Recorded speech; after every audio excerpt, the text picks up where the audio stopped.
Paul with Aura Coaching and Education Services here with another podcast. This one's really exciting because it's introducing someone that has been a huge part of Aura over the last year, and especially as we're shifting and changing to be less of just this one-man show where I'm doing executive functions coaching, and now really a true education services mashup of a lot of different professionals. I'll be introducing Will Katz here. Say hi, Will. Hey there. But before I let him speak too much, I do want to talk a little bit about Aura and the importance of how this mashup really came to be and why it was so important. So one of the things that I noticed over the years of executive functions coaching is, number one, how important emotions are in our ability to even unlock access to our executive functions. And there's so many different things that a student will go through where they may struggle with their emotions in regard to school. You know, it may be a specific teacher who's just not meshing well, and they've got some fear built up around that. Parent expectations that they carry into school sometimes could be one of those. A really common one is we might be struggling in the content. And that's something, you know, me, I've been in schools forever, but it's always been in these different kind of roles where, you know, I'm not that high-end math guy. You know, I love, you know, teaching writing and, you know, how to analyze reading and things like that. But I'm the executive functions coach here. And it was time to bring on some people that could really be high-end tutors.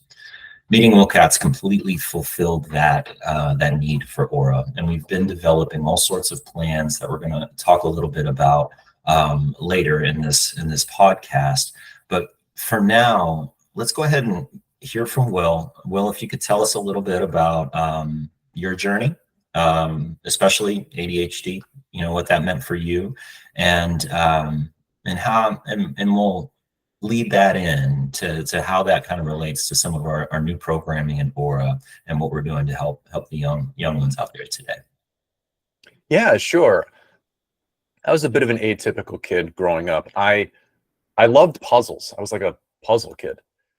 So I craved the intellectual challenge. So I was always doing these little puzzle workbooks and all that kind of stuff. And so when school started, the academics for me almost occupied that same psychological space. I looked at school like a puzzle to be solved. And that was how I approached it. And I was really a perfectionist. I wanted to get 100% on everything. Like if I got a 98 on a test, instead of being excited, I was pissed about where those 2 points went. So that was kind of how I came into it. But all of this was in service of what, in retrospect, was a hardcore video game addiction.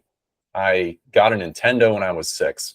And from that point on, my whole goal was to just maximize my video game time. So in a weird sort of way, that actually caused me to be somewhat on top of my schoolwork, just because I wanted to get it out of the way so I didn't get hassled so I could go back to Nintendo. So I always did the bare minimum, but because I had a really strong mindset about school, like I didn't put my emotions in it, I approached it very logically. Doing the bare minimum was enough for me to make Dean's List at a very bougie private school in Los Angeles. Now, going to college tested that. And what nobody warned me about was that the bare minimum in college is so much lower than high school. Like you don't have to do homework. You don't even have to go to class. And since I had calibrated my work to the bare minimum, I immediately just dropped the floor out of my effort. So I struggled through the first and second year, and this eventually culminated in a semester where I was taking organic chemistry, and I was actually on track to fail all of my classes. So I had to do a withdrawal from school. So I essentially burned the semester. And it was a little bit of a come to Jesus moment for me to acknowledge that this way of approaching school just didn't work, or at least it stopped working. So that summer, I scheduled organic chemistry by itself in the summer session. A 16-week class was condensed down to 6 weeks. Really heavy, dense STEM material. And I look back at how I approached school and I realized I developed all these strategies and tactics to allow me to get good results with a lower time investment. And so I kind of brought those up to my conscious self, and I implemented all of them deliberately to attack that organic chemistry class. And it worked incredibly well. I got like a 246 out of 250 on the midterm when the class average was a 160. Like, I crushed that class beyond my expectations. Now, I wish I could say that that solved everything, but it didn't, because I didn't know why I was going to college. So I ended up graduating. I kind of salvaged things academically, but I ended up floundering for a number of years because I just didn't really have any purpose. Somewhere along the way, my late 20s, I caught the entrepreneurial bug, wanted to do some freelancing. And I asked myself, well, what am I actually good at? And I realized, like, well, I'm good at school and I know how to explain things to people. So I hung out a shingle and I said, I'll tutor students any subject you want. And it just worked out that 95% of the demands were for math. And at the time, that kind of puzzled me. Thinking back on it, I think I know what's up. Math is so more so than any other subject, math is kind of layered on itself. It's like a Jenga tower. So if a student is not on top of it, or even if they just get sick for a few days, they miss a chunk of school, math keeps piling material on top of that missed section, and it can quickly spiral out of control. I know a lot of parents have probably experienced this. Some students end up playing catch up in math literally the entire semester. They never dig out of it. So I started doing tutoring mostly in math. And what that usually looked like was I would go in there and I would just help them with their homework and try to keep them current in the class. And this was good. I felt like I had a good impact, but I always felt that a more proactive approach would be better, honestly. And so that's one of the things I'm excited about to work with Aura is we've got a number of kids who them and their parents are also really excited for the proactive approach. Like ideally, we can catch a kid up and then we can work ahead and keep them ahead. And when we do that, it changes their entire experience of not just math, but school in general. Yeah. Because the math class, Paul, is usually like the canary in the coal mine when things are not going so hot in the school. Math is usually the first to show it. So if we can shore up that one class to the point where they're experiencing flow state, active mastery, a lot of these emotional issues, test anxiety, a lot of that stuff just kind of goes away, and the kid just starts feeling really good about it. And that's the impact I'm really trying to have with the work that I do. Yeah, that sums it up incredibly well. You know, what I've noticed since we've started working together, and so here I am doing the executive functions coaching, and here you are working as a tutor with, I mean, and not only math, you know, we're working with students that are struggling with writing, you know, and that may come from, you know, I really haven't locked in with the instruction in front of me. You know, that's a lot of students with ADHDs. I missed a lot, you know, I wasn't engaged. Maybe dysgraphia, maybe something like that. But we can make a big difference, because one of the huge things that's in the way when a student starts to struggle with content is that they are struggling with regulating their emotions at the opportunity that they might fail. And if we don't know the content well, or at least if we don't trust ourselves that we know it well, it's going to create the likelihood that we're going to fail. And that's a huge fear that absolutely everyone has. And for some it's different. And, you know, that expectations around them or outside of them might come down pretty hard. And so the fear is there. So as we're working together, you know, Will, he's been doing an awesome job, you know, diagnosing where in that Jenga block are we missing some content. Let's see if we can get in there and insert and fix that. And we're seeing all kinds of like themes, really. You know, maybe we're working with a teenager or a young man or woman in college, twice exceptional, brilliant, and as they were learning, you know, what's 7 + 8, what they did inside of their head was they go, well, 8 + 2 of the 7 is 10 with 5 more, and that's 15. You know, you're making a puzzle out of this thing and exercising the brain, but in another sense, not learning structure of mathematics. You know, take that same kind of thing and put it into algebra, and a lot of it can just be done right up here. And so we'll find, you know, math majors in college sometime that are just absolutely brilliant, but now the problems are really huge, and they've struggled to create the scaffolding necessary to keep track of that problem. We also have ADHD, our working memory is taxed here, and we're having to do too much right up here instead of the automatic stuff that we can also create through memorizing basic math facts even, and things like that. So sometimes taking a step back, find those jingle blocks and move forward is really what you need to be able to unlock access to even work on some of the executive functions thing, because nobody wants to sit there and write in their planner, I need to show up and do this thing, when it's something they're scared to do because they're not sure how. So it just made sense. We needed some kind of content specialist around. And Will, it was dynamite running into you, because I do really consider you like this academic jack of all trades. It doesn't matter the subject, put it in front of you, put the kid in front of you, and we're going to make progress towards really, truly understanding this content.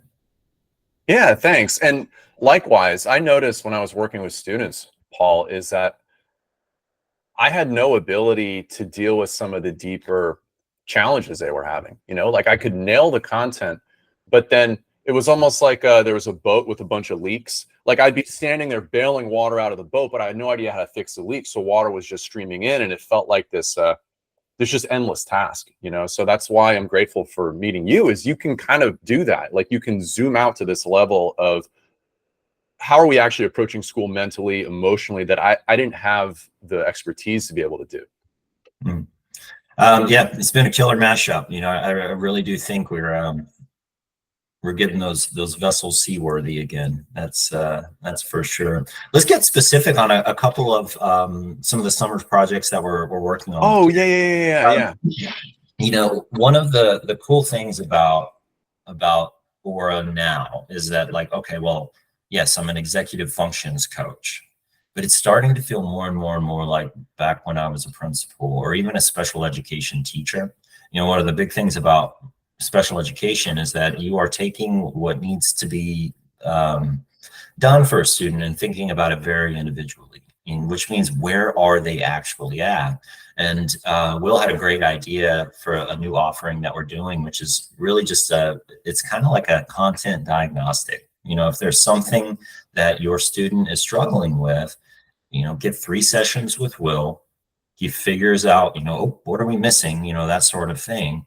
And then let's all chat, you know, me and Will, parents, everyone, you know, here's where we're at. Here's what we could see that we're missing. And here's a plan that we could do to get things back on track. And like you said, like, what if we could even start peeking a little bit ahead of the teacher now? You know, we're not feeling behind anymore, but we are even looking at next week's assignment, so we know what's coming, you know, that sort of thing. So that's one of the summer offerings that we have, which is, in my mind, just a really great place to start, is like, where are we actually at?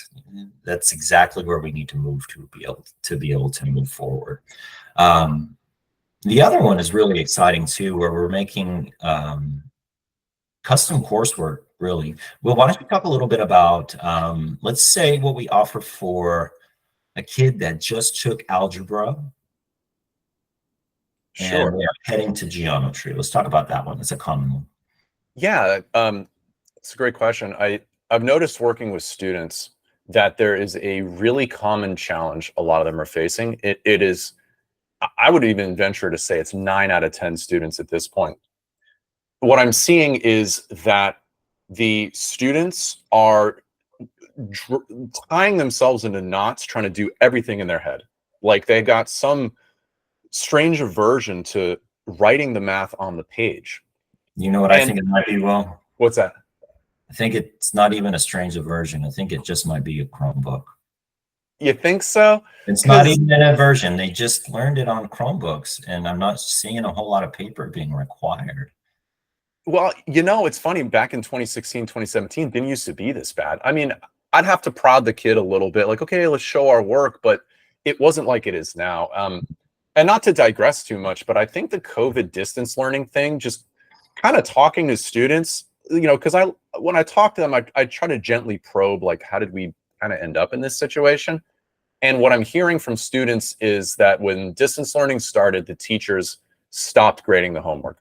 As long as there was something on the page that vaguely resembled math, they checked the box, and that was that. So That's It a really was, common thing today too, that I see. yeah, and that was the crazy thing too, is that the students are telling me that even though they're now back at school in person, they never restarted checking the homework. Mhm. That was something that just kind of faded out and stayed gone, you know?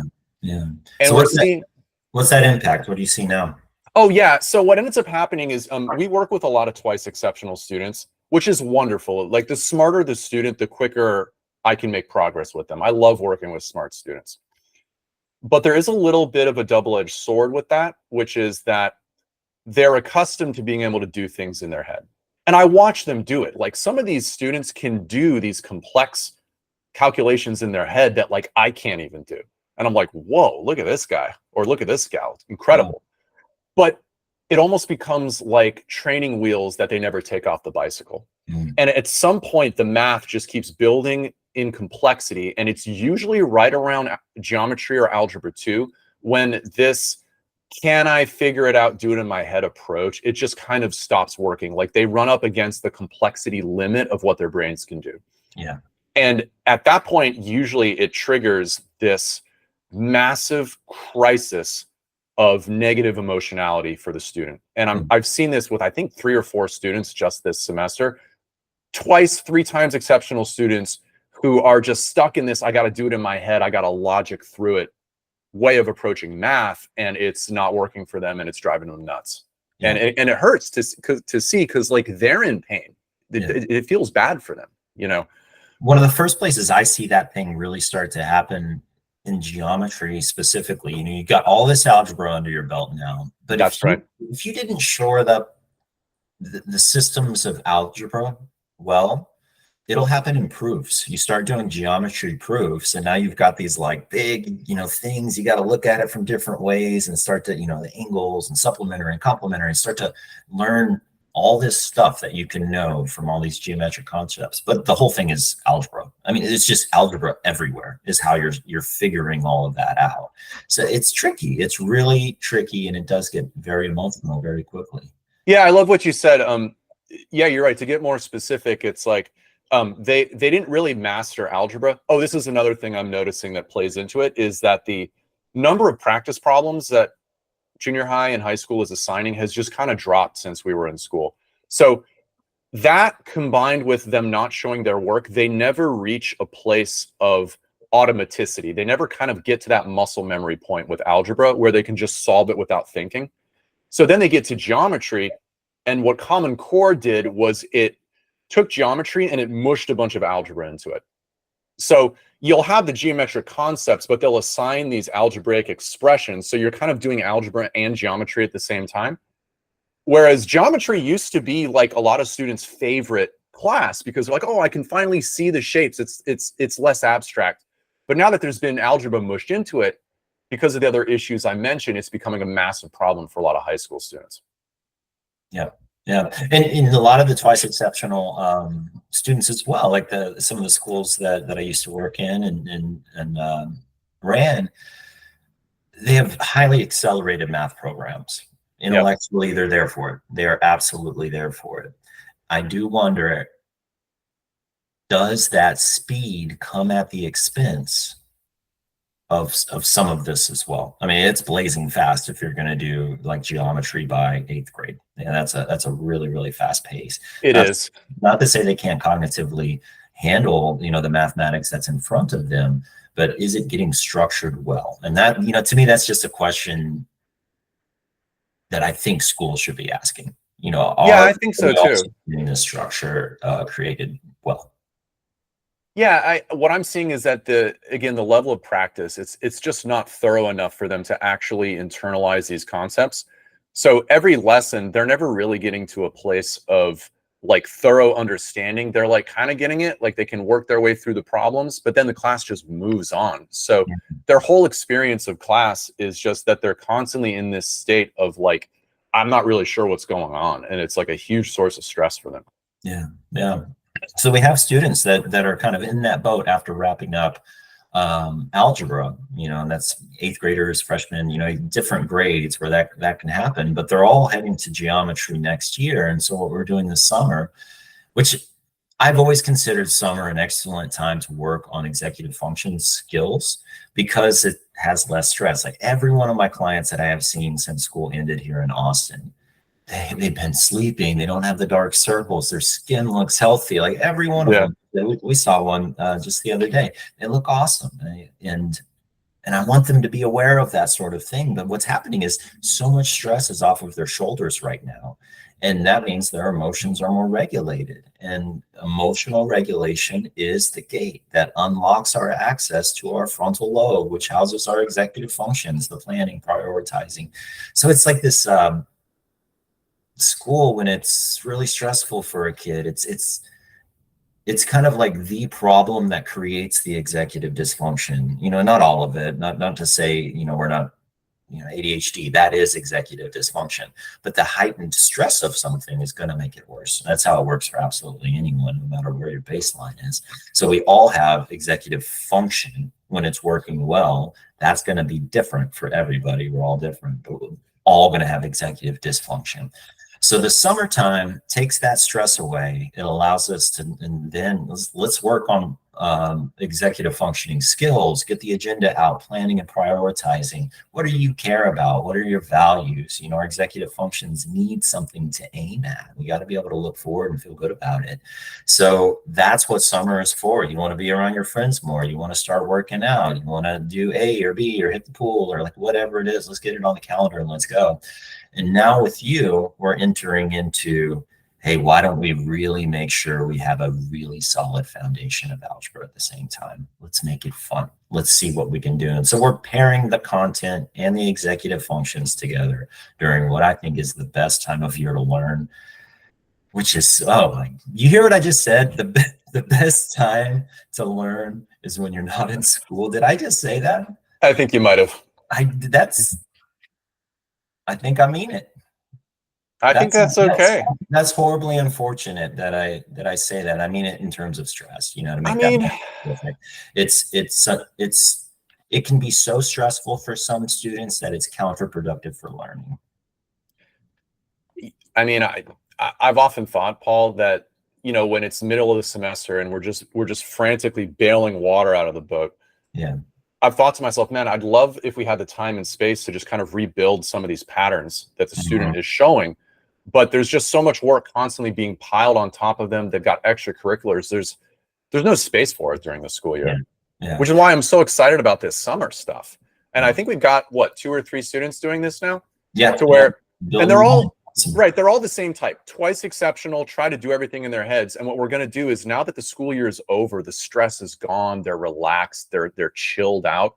From that place of relaxation and fun, we can essentially rebuild how they approach school to be a way more helpful pattern. And then what we're going to do is we're going to cover in advance, like maybe 2 to 4 weeks worth of the actual material they're going to see in the fall. So it's like we're rolling out the red carpet for them to be able to keep these patterns going and experience school in an entirely new way. Yeah. Yeah. I'm super excited. It's everything that well, especially for these students. Like, that's the thing. We know them incredibly well. It's very easy now to see, well, where are our roadblocks? Where are our hurdles? Let's start getting that one. And this content thing, this is the summer 2024. I think it's really going to start to lock in, where Aura is truly a super holistic education service company that's going to get things from every angle. And coming soon, like this is another thing coming soon, is we'll be doing another podcast with movement professionals, education about our bodies. And like, how often is it, since we've started working together, you've come to me and like, whoa, I was working with so-and-so and I noticed they're not breathing.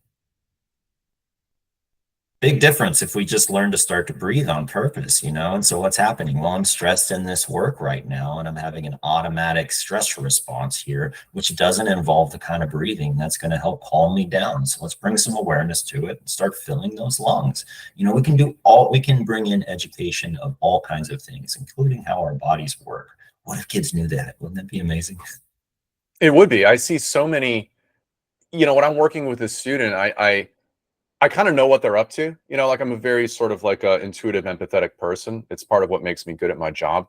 And when students are doing math or writing or any challenging thing, their bodies are going through all kinds of gnarly stuff. And I, you know, right? It's crazy to watch. So now I never make them feel self-conscious about it, but you know, like just the other day, I was working with a 12-year-old who is doing math memorization. So she's got this program, it feeds her a question and she's got 10 seconds to answer the question or she doesn't get credit. And so that little time limit on her, it raised her stress up. And so I was just kind of watching her work and I noticed she was like holding her breath.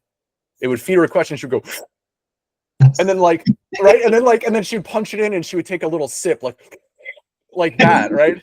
Dude, it was crazy. And so I just kind of asked her, I'm like, hey, are you breathing normally? And to her credit, as a 12-year-old, she's like, no. I'm like, you want, right? And I was like, you want to try it, see how it goes? She goes, okay. And she did it. She made the change and her accuracy like instantly shot up. It was cool to watch. And like physiologically speaking, of course it did. You know, if we're just feeling that top part of our lungs and like we are inciting a stress response. You know, you can watch anyone when they're stressed. They're going to be small little breaths and that sort of thing. And that's why take a deep breath is really, really important, you know, and it gives you something else to think about other than whatever is stressing you out. You know, let's think about just breathing for a second, see if we can change that, because ultimately we're weird creatures, but whatever we believe to be true in any given moment is going to encapsulate the thoughts that we have. And those thoughts are going to create the emotions that our body experiences. Or in another way to say that, that's a neurochemical cocktail that is moving through us like dopamine and cortisol and serotonin and all of those things. And so those emotions are then going to create the actions that happen. So the behaviors or what it is we end up doing or not doing as a result. Going back to, you know, I'm scared of failing in math. And so I'm just not going to, you know, that sort of thing. You know, yesterday I met with a past student of mine. We're going to be doing a little creative project together. So some more to come on that or a fam. But that was super exciting. But something that she shared with me yesterday, I mean, the whole conversation just floored me. But basically, she's a young musician. She just wrote a song about what it was to have ADHD, you know, back in school. And I was like the director of that school. And she's got this song called Gold Star. And you know, once I kind of really sat and like listened to the lyrics, like it just floored me that it really gets into the ADHD experience of what that feels like to be going through school and all the hangups and, you know, the peers, you know, the peer issues and when you're younger, having some impulsivity kind of issues that you don't understand and you don't understand why people are upset. And so there you are internalizing those messages over time, you know, and so there we are with those emotions that don't feel good. And so for a lot of young people, for a lot of us, we'll just close in, we'll just hold that. And so our actions related to those emotions can really hold us back sometimes. So it was just super, super, super cool to see her step out of that shell, be honest, be vulnerable, get into her passion, playing music and singing and all that good stuff. So very, very, very cool people that we get to work with. Yeah, I'm grateful for the students that I work with. Every student teaches me something about how I can be better for other students, you know? And typically the more challenging the student, the more I learn from working with them. I imagine, you know, it's because I personally come at humans thinking we all make a lot of sense, you know, given whatever it is we'd all been through, whatever we are in a moment, like how could that be any other way? It is what it is, you know, here we all are. So I can sit with people through some, you know, real hangups sometimes, and it's cool. I feel like I can learn a lot as well, for sure.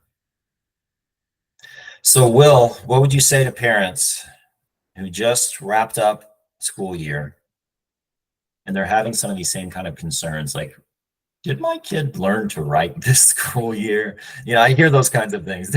I'm not sure my kid learned it, you know, which is a weird thing, but, you know, I hear those kinds of things. So what would your advice here be if a parent gave us a ring and they're having some kind of concern like that, what would you say?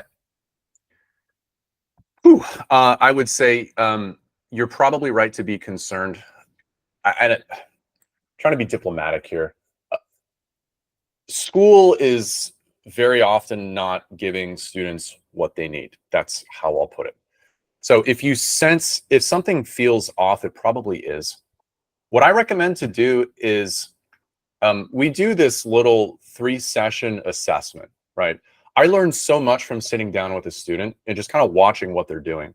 So what I usually tell parents who contact us is like, let's just do 3 sessions. By the end of 3 sessions, I'll have an extremely good idea what's going on with your son or daughter and kind of what we should do about it. Yeah. So that would be my suggestion. Let's just take the first step, and at that point, I'll be able to kind of make a diagnosis, and we'll know what to tackle going forward. And what I'll also say is that it's worth it. Like, the results we're getting with students, it goes so far beyond like, oh, now I know how to do math. It goes even deeper to the level of like their experience of themselves and their self-concept of someone who like is not or is good at school. Like, we are able to have an impact on that level. And I think that's something that's often hidden from parents and teachers, is like what is actually going on inside the student. Yeah. So that's what I would say. I'm stealing it. That was really sharp. I believe I truly do believe that that's what we are doing. So that's awesome stuff. Well, you have a session. I know that you got to go run off to. I do. I got to run off. So thank you. That was really awesome. Been meaning to do this introduction to Will Katz for quite some time. So I'm glad we got the opportunity to do that and kind of spell out some of the summer plans that we have rolling and what we're offering for others. So don't forget, give us a ring. We'll catch you later.